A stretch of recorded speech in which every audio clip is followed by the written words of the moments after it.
Hi everyone, welcome back to our channel. So today in this video I'm going to quickly show you how to pay with PaySafe on Steam. So let's get into the video. So if you open up Steam and log into your account, so if you want to use your PaySafe, then what you can do, just add any item to your cart so that you can get to the purchase page here. So just add it to your cart.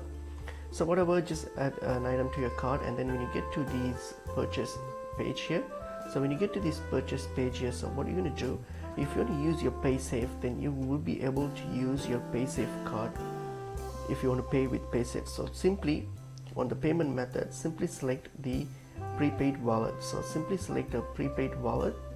Okay, so simply click on a prepaid wallet. So then you can either choose a prepaid wallet, or if you have a PaySafe MasterCard, you can choose the PaySafe MasterCard option here, and then plug in the details of your card details, your PaySafe card details, and then complete the billing information, hit on continue, and complete the process, the transaction. So that's how you can use PaySafe, by using the PaySafe MasterCard or the PaySafe card. So hope this video was helpful. I will see you in another video. Thank you.